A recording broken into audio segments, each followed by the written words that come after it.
Hello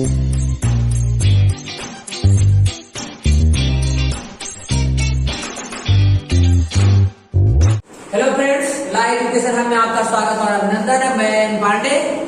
तो आज हम सभी संवैधानिक विकास की अगली कड़ी पढ़ेंगे।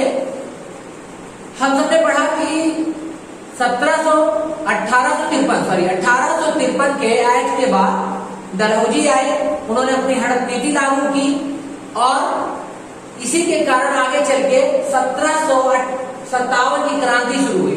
क्योंकि उस समय मंगल पांडे थे और तमाम लोगों में सेनाओं में उनकी जो सेना थी, सिपाही थे, उन्हें सिपाहियों ने विद्रोह शुरू कर दिया।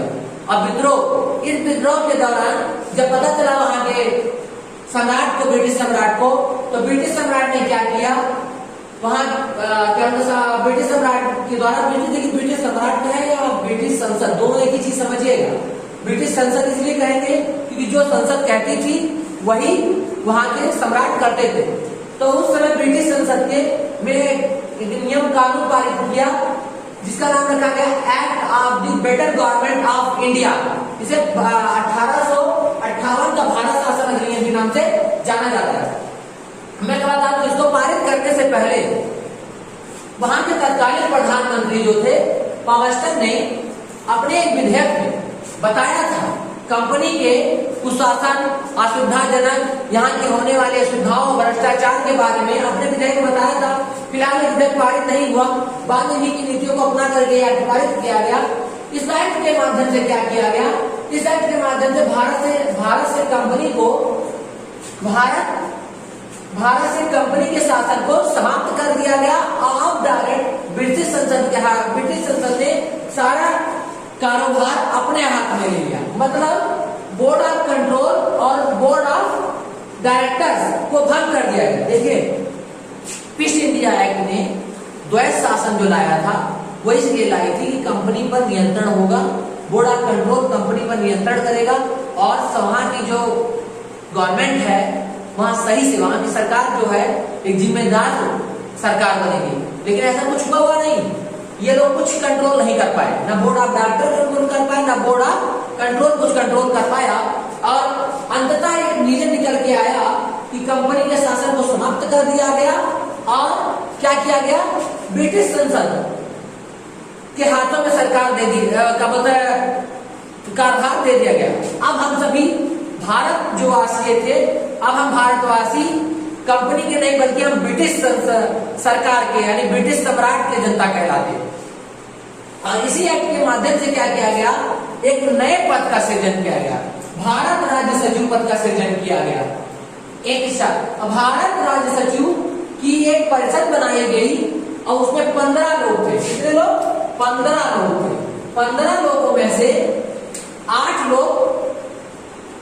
सदस्य जो थे ब्रिटिश सरकार द्वारा मनोनीत किए जाते और 7 सदस्यों को निर्देशक मंडल खुद नियुक्त करता था।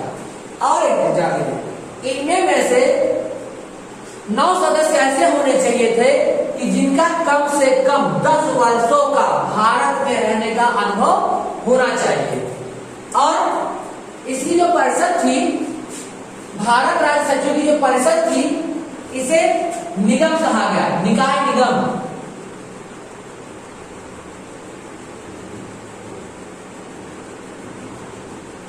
निकाय कहा गया।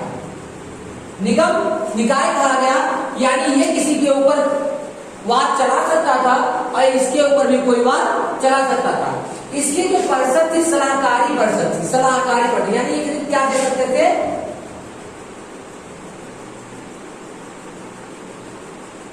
सलाह दे सकते थे। ये खाली सलाह दे सकते थे, यानी इनकी दी गई सलाह को राज्य सचिव मानने के लिए बाध्य नहीं था। यानी जो भी डिसीजन होता वो राज्य सचिव का डिसीजन होता, यानी राज्य सचिव अंतिम निर्णय खुद लेने के लिए बाध्य नहीं था। राज्य सचिव अपना अंतिम निर्णय लेने के लिए स्वेच्छा, उसके पास का पावर था कि वह अपना निर्णय ले सके, यानी इनकी सलाह को मानने के लिए वो बाध्य नहीं था।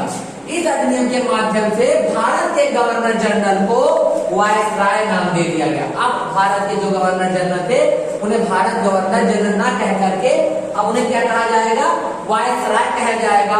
और भारत के प्रथम गवर्नर जनरल बनेंगे लॉर्ड कैनिंग बनेंगे।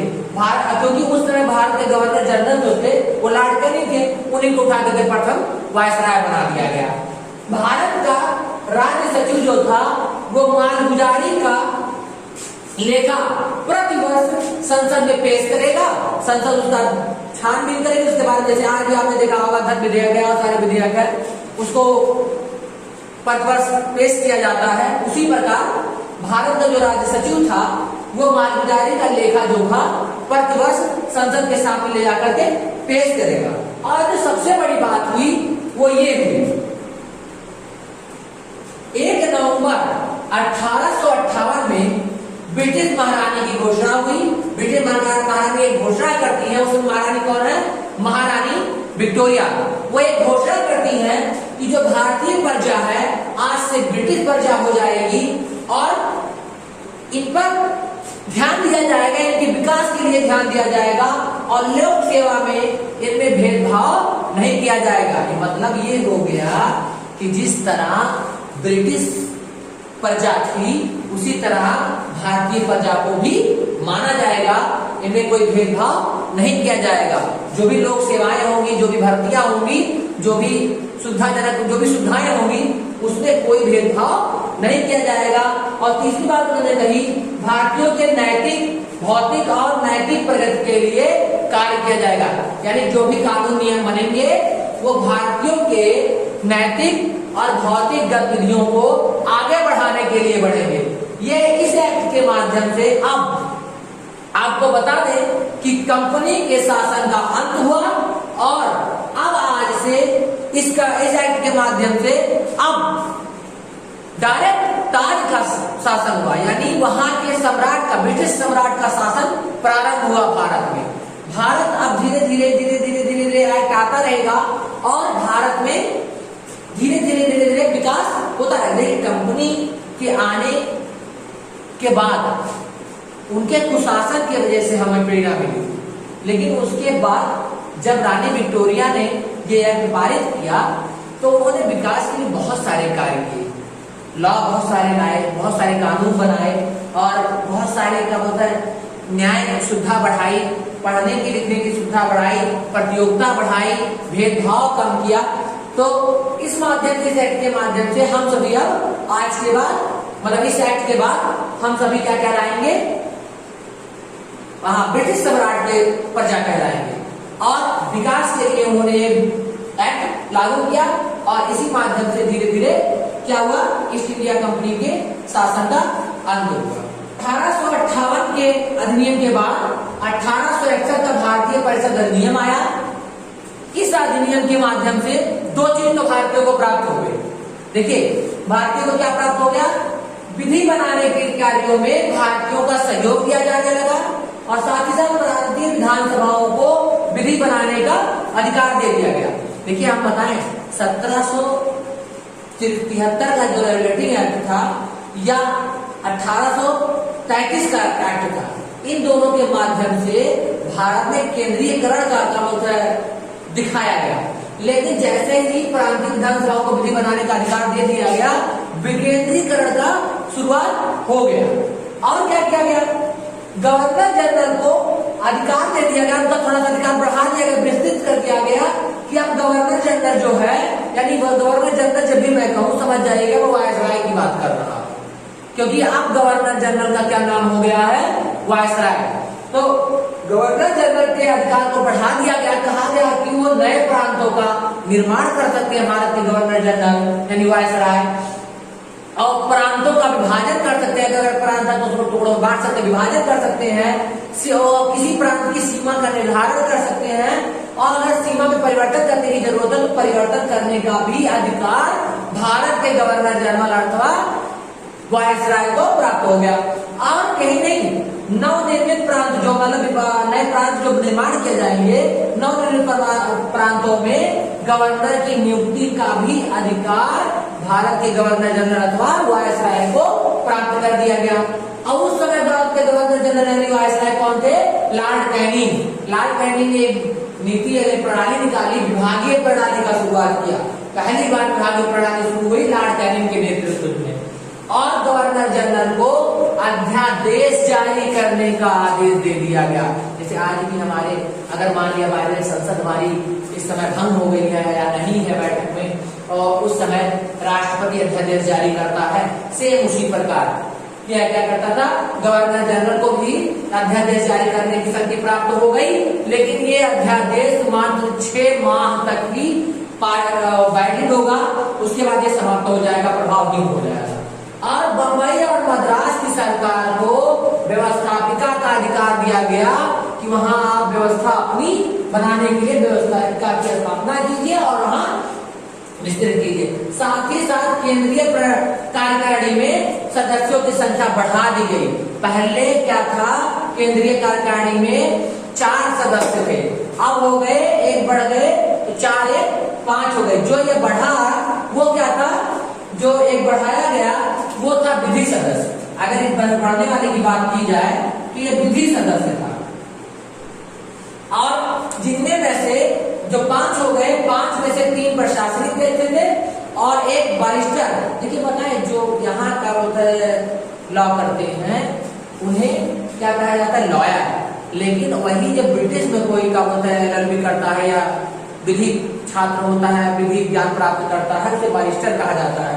तो यहाँ कहा गया कि बैरिस्टर नहीं, विधिज्ञता होना चाहिए, विज्ञाता होना चाहिए, यहाँ कहा गया। और उसके बाद क्या कहा गया, लॉर्ड कैनिंग ने इसी अपने पावर का प्रयोग करते हुए लॉर्ड कैनिंग ने विधान परिषद में 3 भारतीयों को मनोनीत किया। कौन कौन, बनारस के राजा, पटियाला के महाराज और साथ ही साथ दिनकर राव जी को। अब भारतीयों को कहीं ना कहीं ब्रिटिश साम्राज्य में कार्य करने का धीरे धीरे अधिकार दिया गया।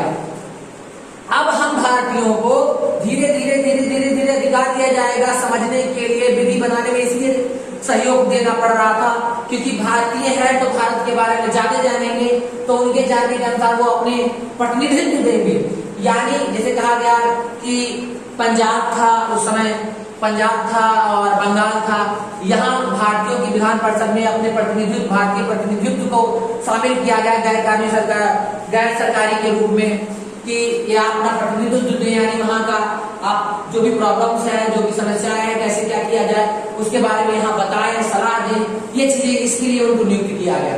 तो अब धीरे धीरे भारतीयों को भी जगह मिलने लगी। तो जैसे रिपीट कर लें कि गवर्नर जनरल के अधिकार बढ़ा दिए गए, नए प्रांतों का निर्माण करने के लिए विभाजन कर सकता था, सीमा निर्धारण कर सकता था, सीमा में परिवर्तन कर सकता था, और जो भी नवनिर्मित प्रांत होते उसमें गवर्नर जनरल को नियुक्त कर सकता था।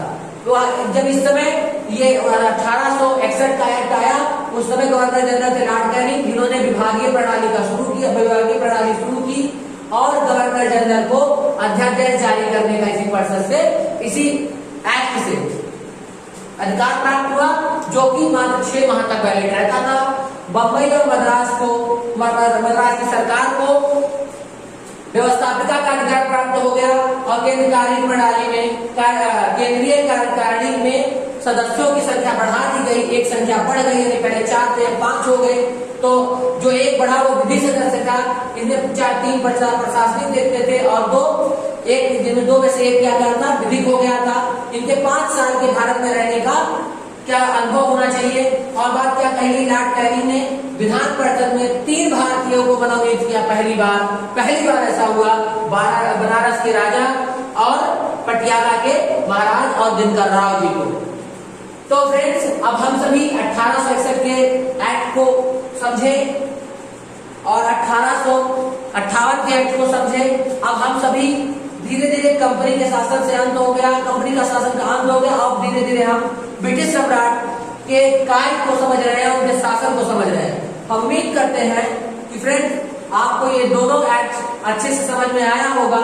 जो नहीं समझ में आता आपको कमेंट बॉक्स में लिख कर देते हैं, हम कोशिश करेंगे इसे दोबारा समझाने के लिए।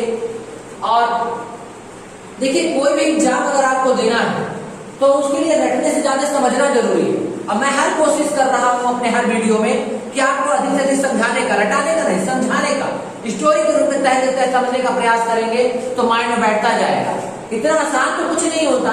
कहा जाता है कि भारत राज्य व्यवस्था में अगर कुछ कठिन है तो वो है भारतीय संवैधानिक विकास।